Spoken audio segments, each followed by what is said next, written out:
Grève des chemins de fer, ras-le-bol des médecins, manifestations monstres des agriculteurs et des transporteurs routiers, crainte de la désindustrialisation, du déclin, montée de l'extrême droite.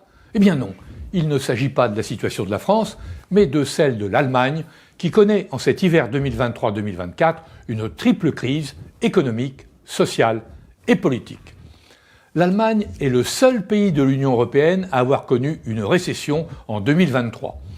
Sa production industrielle est inférieure de 9% à ce qu'elle était avant le Covid. Le secteur de la chimie, fer de lance avec l'automobile de l'industrie allemande, est en recul de 21% sur 2 ans. L'inflation reste à un niveau élevé et même les exportations sont en recul. Le modèle mercantiliste allemand, qui a fait la fortune du pays, connaît un net ralentissement. Ce modèle s'était appuyé depuis un quart de siècle sur un axe Berlin-Moscou-Pékin. L'Allemagne fabriquait des produits à valeur ajoutée et les exportait. La Russie lui fournissait une énergie bon marché avec son gaz. La Chine était le marché privilégié, notamment pour les constructeurs automobiles et les fabricants de machines-outils. Les liens avec Pékin s'étaient renforcés depuis une dizaine d'années par des liaisons ferroviaires directes entre la Chine et l'Allemagne pour doubler la route maritime. Les trains transitant par le Kazakhstan et la Russie. Cet axe, Berlin-Moscou-Pékin, a volé en éclats avec le conflit en Ukraine. La route du gaz russe est de facto coupée, surtout depuis le sabotage des 2 gazoducs Nord Stream. Le gaz russe, peu cher, est remplacé en partie par du gaz liquéfié américain beaucoup plus cher. L'Allemagne a donc aujourd'hui un problème de compétitivité, notamment pour ses industries chimiques. Elles sont tentées de se délocaliser vers les États-Unis, qui attirent les industriels européens par des coûts de l'énergie bon marché. Autre problème, la route de la soie ferroviaire est désormais pratiquement coupée.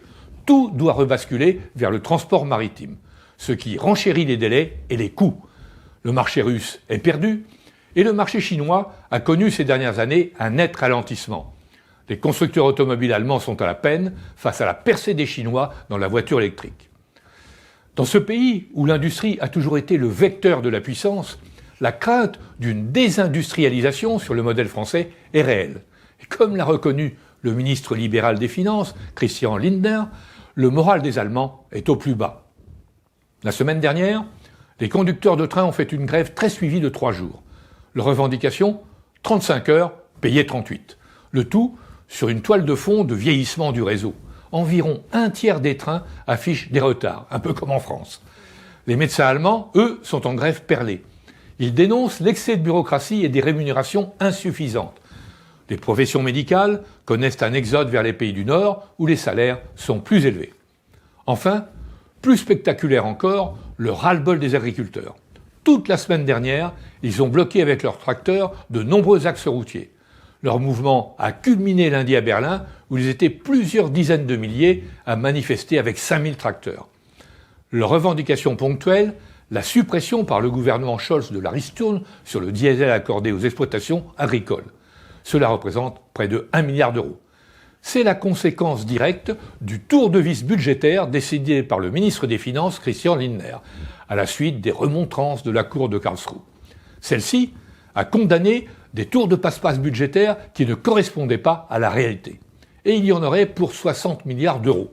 Du coup, c'est la chasse aux économies et la course aux augmentations d'impôts, et notamment la TVA sur la restauration qui passe de 7 à 19%. Au-delà de la suppression de la ristourne sur le diesel, le malaise des agriculteurs est plus profond, comme dans le reste de l'Europe.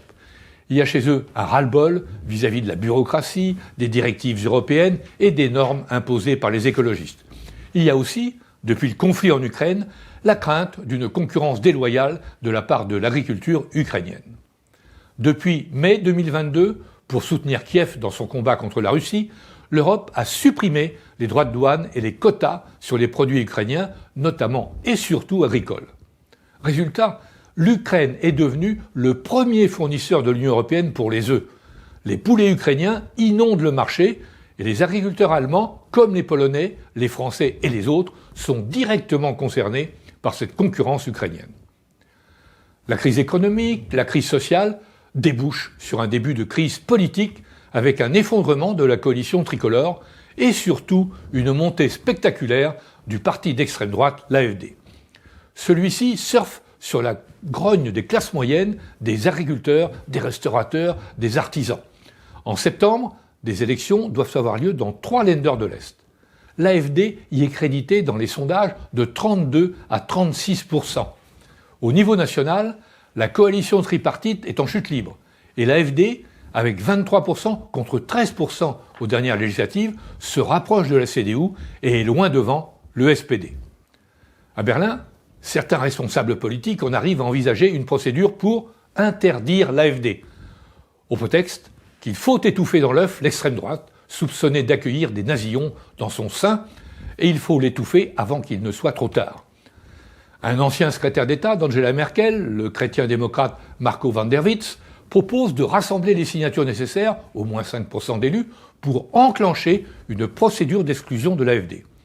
Le SPD semble prêt à se joindre à cette initiative. Alors une telle procédure dans un pays qui se veut démocratique serait pour le moins curieuse. Il semble cependant douteux que l'ensemble de la classe politique se risque à une telle exclusion. Tout comme les procédures judiciaires n'ont cessé de renforcer Donald Trump, l'exclusion de l'AfD pourrait, bien au contraire, la renforcer encore plus et accroître la colère d'une partie de la population.